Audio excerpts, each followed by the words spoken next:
In this video, I'm going to show you guys how to take out your U-joints on your C4. So the end result is you want this in your hand. So I've already removed one from one side. I'm going to show you how to do it from this side. They're the same on either side, so it doesn't matter. So basically you have 8 of these. Okay? Let me show you guys. You got 8 of these to take off underneath the car, and there's varying different ways to do it, and I'm going to show you how I like to do it, which to me is the fastest way. But what these do is these make a hook on your U-joint when it has the cap on it and holds it in. Now the reason why you would replace a U-joint is pretty simple, because after years and years they wear out. So this one right here, it's kind of got a little notch in it. It's not too bad, but this one up top is super bad. It actually has an audible clunk. I bet you can hear it, but it makes a lot of noise going down the road. When we go down the road, it goes thunk, thunk, thunk, thunk. So you can tell these are the original spicers that Chevrolet put in these cars. It's never been out. So let's go ahead and get this other side out and see how bad that one is.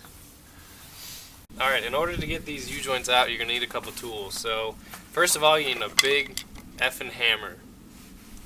I'll show you how to use that later. Next, you're going to need an 18mm wrench or socket on a drive. You're going to need a big screwdriver, and then you need the precision tool of, I believe this is 5/16 socket with a really long extension. You will also need something to hold the rotor while you're trying to break the nuts loose. I have a big breaker bar with a piece of rubber on it that I can put between the lug nut studs that come out of the rotor. And last, lube. You need lots of lube because these have been in there for a long time, so you're going to need these in order to break it apart. And that's actually the first step, is coat all the bolts in lube. And if you can have them sit for 24 hours in lube, even better. So if you look deep down in there, you can see 2 bolts. Turn this by hand, you can see the other 2. So there's 4 on that side, and then obviously if you follow this shaft down into the back of this hub, you'll see the other 2. There are the other 2, and then you switch it, or you turn it, and you can see the other one. So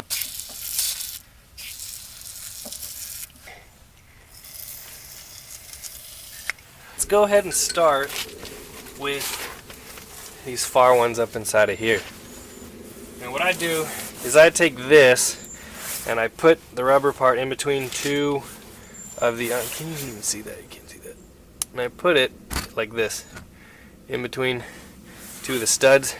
That way, when the thing wants to turn, I can use my knees on each side and I can prevent it from turning.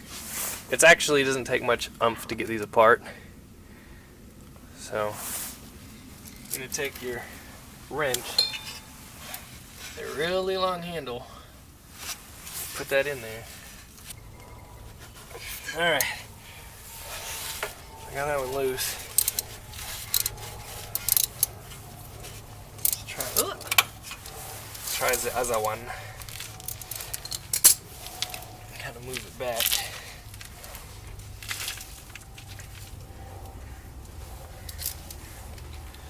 You need something to stop this thing from rotating.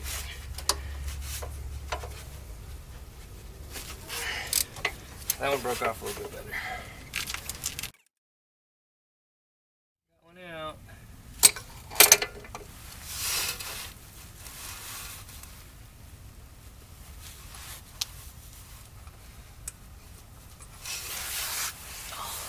Ta-da.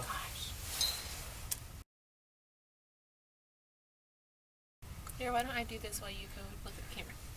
Yeah, right. Yeah, sure. Yeah, right. Yeah, what do you want me to do? Let me do it. I'll do it. I can do it. Okay, take that bolt out. Okay.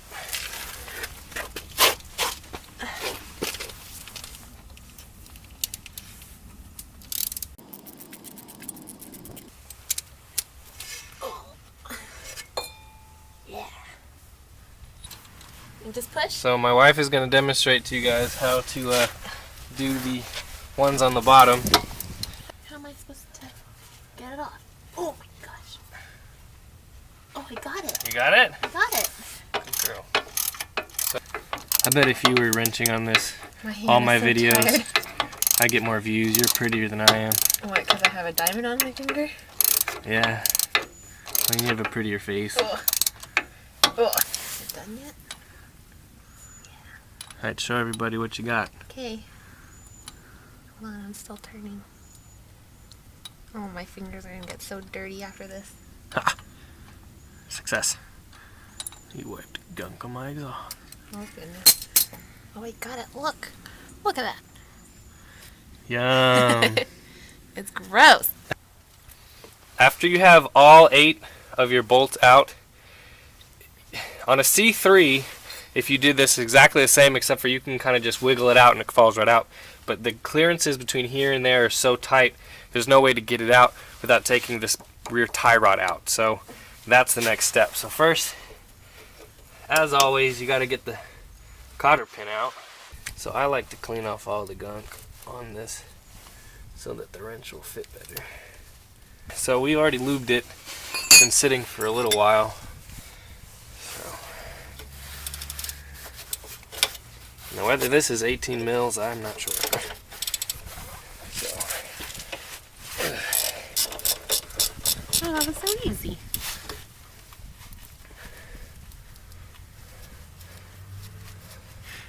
So when you get this tie rod off, it'll give you enough room to be able to wiggle the half shaft out.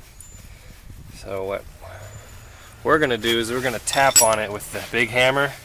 Now don't go real crazy with this, because it's real easy to just smash this tip in and mushroom it out, and then your nut won't fit back on it. But what I like to do is I like to do this just to kind of free things up.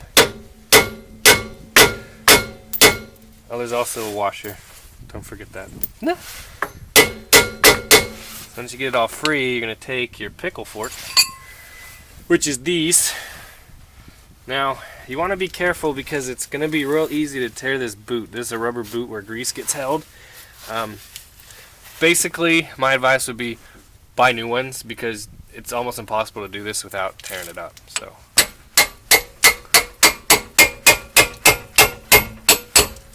there it is. That's it. So yeah, I ripped the boot a little bit.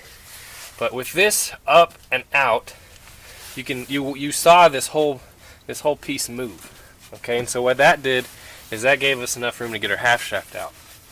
And the easiest way to get the half shaft out is you want to lift the back of the half shaft up, which will pop this out, and then bring it down like that. Now we can lift this end up. See, I'm lifting it up, lowering this end down. And that is a U-joint. Oh no, I lost the cap. Alright, there it is. We did it. So, yeah, these races are done. But the main thing is I want to check is this. See, this one actually moves pretty well. As you saw in the beginning of the video, the other one didn't. This one's has a little clunk in it. You can kind of see the play right there. But yeah, these are toasty. Whenever you see imprints like that, you can see like that zebra print on there. You see that? That means they've been getting hot. So it's about time these got replaced. So once you have your half shaft on your bench, what I advise is use some more WD-40 right here. And what these are the little retainer pins. Now they can be stuck or not, but you just want to make sure that you get a little bit of lube on them before you try to take them out. Simple, just get a pair of needle nose pliers and just pinch them, they come right out. It is possible they'll be stuck. These ones actually were not too bad. Whenever they do get stuck, what I like to do after I lube them is I take a hammer and a screwdriver and I just go like this and I just tap them in a circle, make them go all the way around, and they'll unstick them.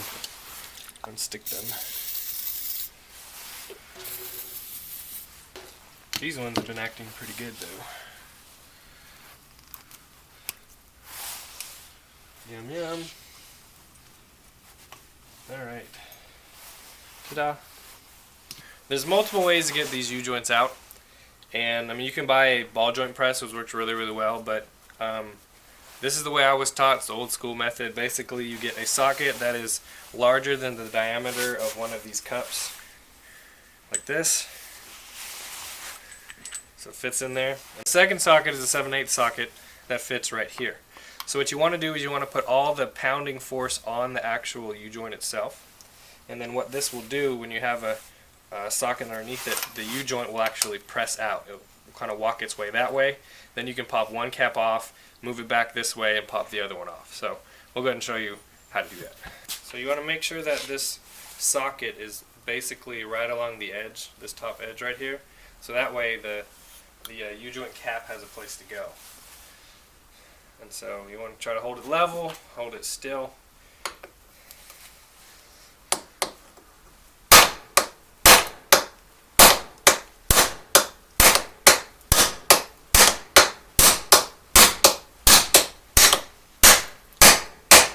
So boom, right there, that's how it's supposed to go.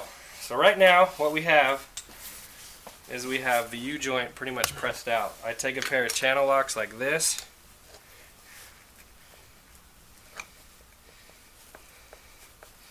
And that cap should come right off. Gross. And then from there, what you can do, if you clean up all the dirt, you can pull this one off. Ta-da! And then you pull that back out. You take the grease cups with it. It's a little bit easier to do this, but then it just pulls it out. And so ta-da! Factory U-joint gone. We saved all the races in here and they look good. Alright, so before you put your new U-joint in, what you're going to want to do, you want to clean these races, get them as clean as you can. The other thing you need to do is you need to make sure you don't have any burrs or any imperfections. Alright, so it's ready to put one in. We're going to put the other one in. Let's see. Put that on there. Take one off. Like that, and you scoot it in like that. Make sure these zerks are on the outside. So, and then what you want to do is you want to take this one, you want to push it in like this, like that, and you want to try to take this and seat it that way you don't put it in crooked. A good way to see if you're putting it in crooked is to look in here. Okay, so right now we look pretty good. And then when you put it in, what you want to do is you want to put it on the vise like this and just very lightly tap. I like just to use this anyway, just so I'm not exactly hitting right on the cup. You tap it in.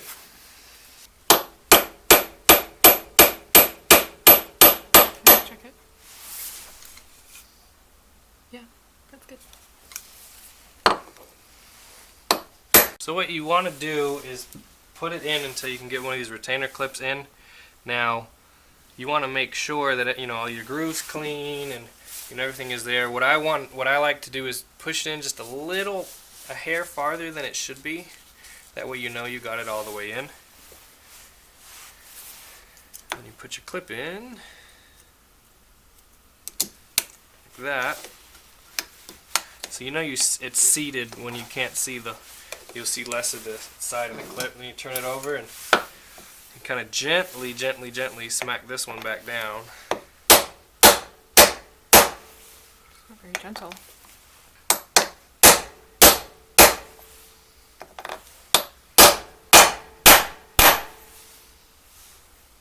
That should be enough.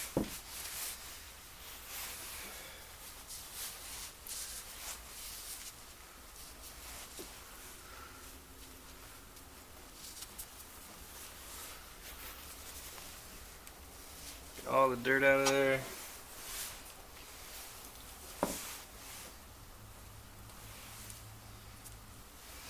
Not good enough for Jasmine.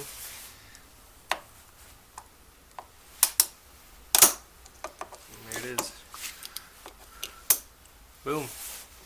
One done. See the difference between the old ones? They were kind of notchy. These ones are just nice. I mean, they're just nice and fluid the whole time. There's no resistance at all. You're just like that. Here's the one on the other side. Just like that.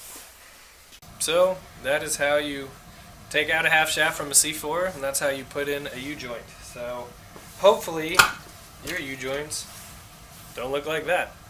Installation of this is going to be basically the reverse of taking it out. So, put it back in, and then put your 4 bolts in, put your tie rod back in, and you're done. So, thank you guys for watching this. Hopefully it helps you guys out, and check out my other videos.